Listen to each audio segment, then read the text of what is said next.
একদিনের কথা। মেঘে ঢাকা একটি গ্রামে বাস করত রুদ্র নামে এক কিশোর। সে খুবই কৌতূহলী স্বভাবের ছিল। গ্রামে নানা কাহিনী প্রচলিত ছিল, যার মধ্যে একটি ছিল অদ্ভুত ঝর্ণার গল্প।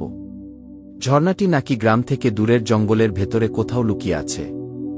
বলা হয় সেই ঝর্ণার পানি কোনো সাধারণ পানি নয়, যে একবার সেই পানি পান করে তার জীবনে বিস্ময়কর পরিবর্তন ঘটে। কেউ হয়তো অমর হয়ে যায়, আবার কেউ হয় মহান জ্ঞানী।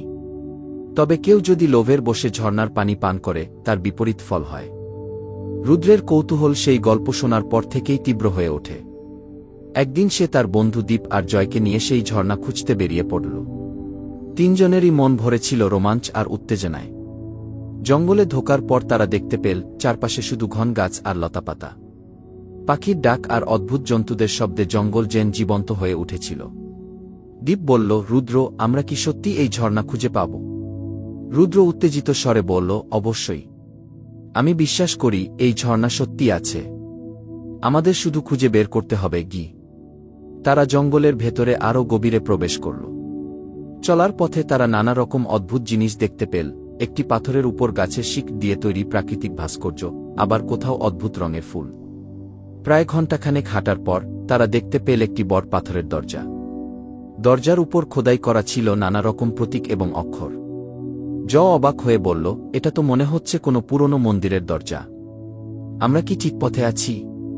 রুদ্র দরজার কাছে গিয়ে দেখতে পেল দরজার মাঝখানে একটি অদ্ভুত সূর্য চিহ্ন রয়েছে।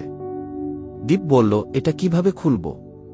রুদ্র দরজায় হাত রাখল এবং হঠাৎ দরজাটি নিজে থেকেই খুলে গেল। দরজার ওপারে ছিল এক গভীর গুহা, যার ভেতর থেকে ঝর্ণার মিষ্টি পানির শব্দ ভেসে আসছিল। তিনজন সাহস করে গুহার ভেতরে প্রবেশ করল। গুহার মধ্যে ঢুকতেই তারা দেখতে পেল ঝলমলে আলো। আলো আসছিল একটি ঝর্ণা থেকে। ঝর্ণার পানি যেন সোনা রূপোর মতো ঝকঝক করছিল।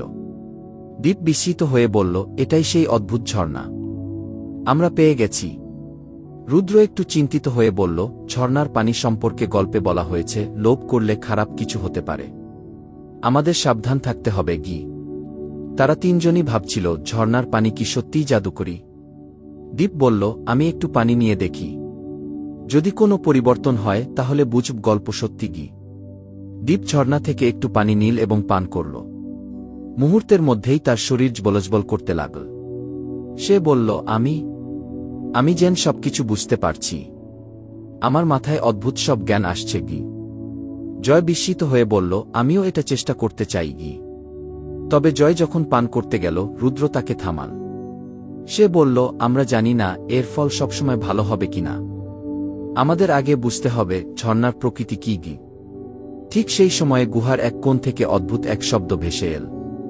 তারা দেখতে পেল একজন বৃদ্ধ তাদের দিকে এগিয়ে আসছে। বৃদ্ধ বলল, তোমরা যারা এখানে এসেছ সাবধান। এই ঝর্ণা তোমাদের পরীক্ষা নিচ্ছে। যদি কোনো ভুল করো তার ফল হবে ভয়ঙ্কর। দীপ ভয় পেয়ে বলল, কিন্তু আমি তো শুধু একটু পানি পান করেছি। আমাকে কিছু হবে না তো? বৃদ্ধ বলল, লোভ থেকে তুমি এই পানি পানে উৎসুক হয়েছিলে। এখন তোমার পরীক্ষা শুরু হবে। যদি তুমি নিজের লোভ নিয়ন্ত্রণ করতে পারো তবেই তুমি মুক্তি পাবে গে। দীপ ধীরে ধীরে অস্বাভাবিকভাবে আচরণ করতে শুরু করল। তার মধ্যে অদ্ভুত এক শক্তি কাজ করছিল, কিন্তু সেই শক্তি তাকে লোভী করে তুলছিল। সে বারবার ঝর্ণার দিকে ছুটে যেতে চাইছিল। রুদ্র এবং জয় মিলে তাকে আটকাল। রুদ্র বলল, আমাদের বন্ধুকে বাঁচাতে হবে। এই ঝর্ণা হয়তো কোনো অভিশপ্ত জাদুর দ্বারা বাঁধা। আমাদের এর রহস্য বের করতে হবে গি। বৃদ্ধ বলল, এই ঝর্ণার রহস্য ভেদ করতে হলে তোমাদের হৃদয়ের সত্যিকারের শক্তি দেখাতে হবে। শুধুমাত্র আত্মত্যাগ আর নিঃস্বার্থতার মাধ্যমে এই অভিশাপ দূর করা সম্ভব গু। রুদ্র কিছুক্ষণ ভাবল এবং বলল, আমি যদি এই ঝর্ণার পানি স্পর্শ করে দ্বীপের লোভ কেড়ে নিতে পারি তাহলে কি সে মুক্তি পাবে? বৃদ্ধ বলল, তুমি যদি তা করতে পারো তবে ঝর্ণা তোমাকে আশীর্বাদ দেবে গি। রুদ্র ঝর্ণার কাছে গিয়ে একটি মুষ্টি পানি তুলে নীল এবং দ্বীপের মাথায় ঢেলে দিল। সে মনে মনে প্রার্থনা করল, আমার বন্ধুর জন্য আমি যে কোনো কিছু ত্যাগ করতে রাজি। দয়া করে তাকে মুক্তি দিন গি। ঝর্ণার আলো আরও উজ্জ্বল হয়ে উঠল এবং দ্বীপ ধীরে ধীরে স্বাভাবিক হয়ে গেল। রুদ্র ক্লান্ত হয়ে মাটিতে বসে পড়ল। বৃদ্ধ বলল, তোমার নিঃস্বার্থতা প্রমাণ করেছে যে তুমি প্রকৃত সাহসী। এই ঝর্ণা কেবল তাদেরই আশীর্বাদ দেয় যারা লোভের মধ্যে উঠে। এখন তোমরা সবাই মুক্ত। তিনজন গ্রামে ফিরে এল এবং গ্রামের সবাইকে সেই অভিজ্ঞতার কথা বলল। তারা শিখল, সত্যিকারের শক্তি লোভ বা ক্ষমতায় নয়, বরং নিঃস্বার্থতায়। রুদ্র, দীপ আর জীবনের এই শিক্ষা চিরদিন মনে রেখেছিল। এরপর থেকে অদ্ভুত ঝর্ণা তাদের জন্য শুধু একটি গল্প নয়, বরং জীবনের এক বড় শিক্ষার প্রতীক হয়ে রইল।